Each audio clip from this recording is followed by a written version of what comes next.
Good morning, everybody. So, I'm here with a new video for you guys this morning. So, I'm just going to clarify something. I know I made a video a while back about not getting like my personal opinion about the Xbox Series S and everything. So I went back. If you haven't watched, before I get into that, if you haven't watched the video yet about my thoughts and not getting the Series S, watch that before you jump into this video. So without further ado, let's get into the video. So a while back, if you remember, that I talked about my personal opinion and my personal thought about not getting the Series S. I'm going to be quite frank with you. To be honest with you, I mean, the system itself is worth getting. To be honest with you. And I know I said that, you got the whole thing about certain games being optimized only for certain, either the Series X or the Series S.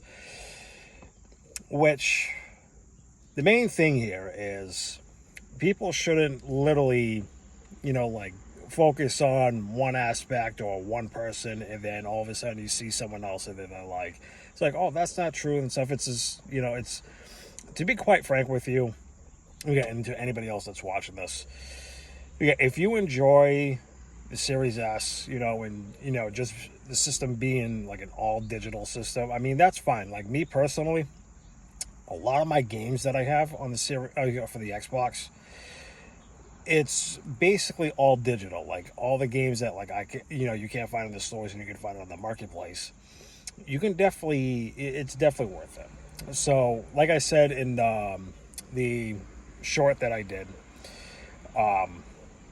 I'm definitely going to be getting the Series S, the newer model that they should have done.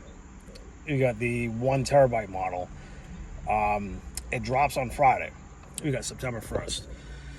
So you got my personal opinion. It's basically the same exact model as the Series S, the robot white color, but it's black and it's 1 terabyte.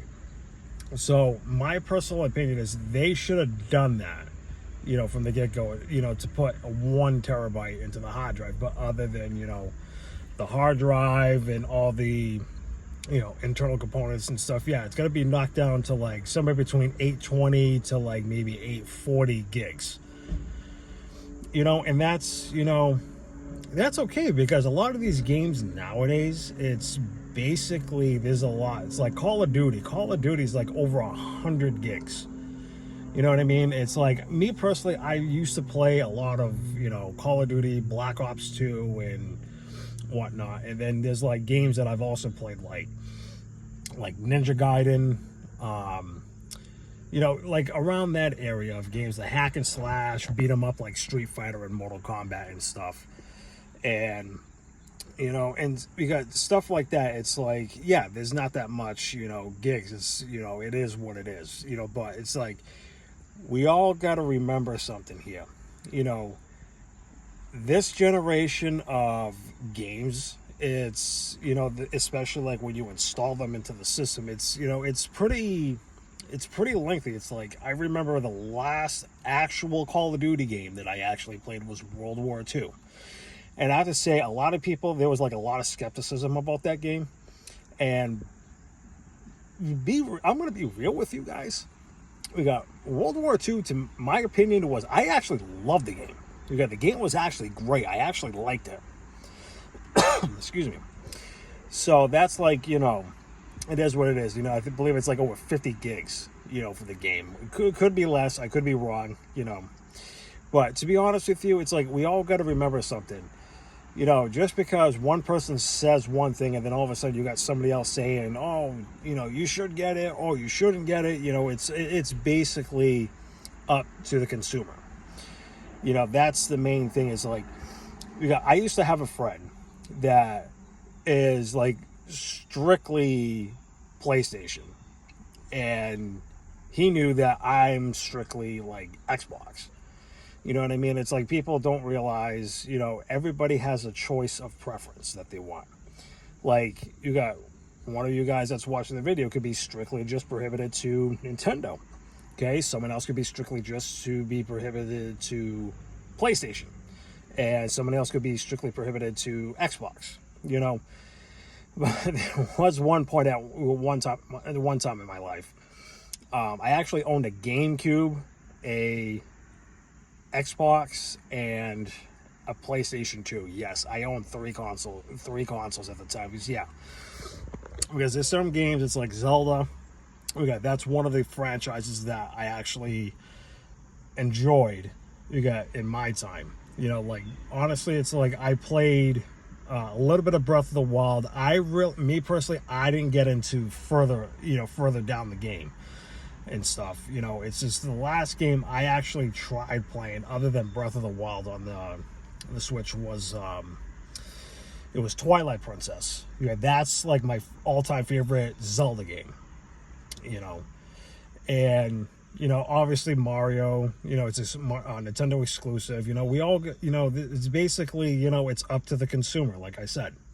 There's a lot of people say, oh, why don't you get Nintendo? Why don't you just be strictly to be exclusive just to one console?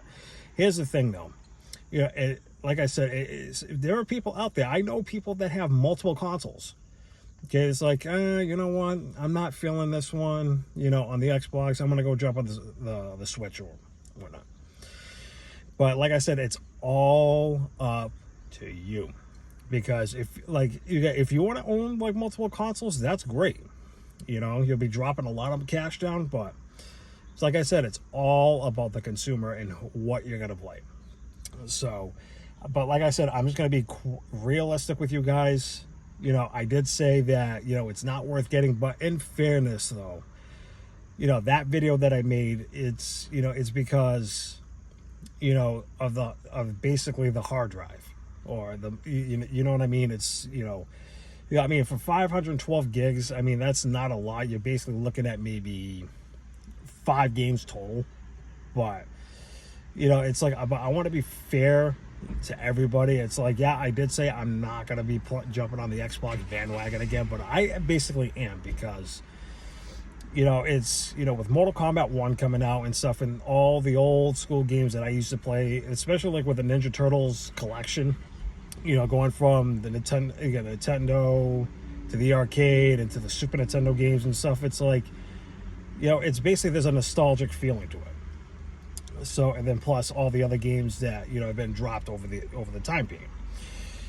So this is basically like a redux of my thoughts on the Xbox Series S.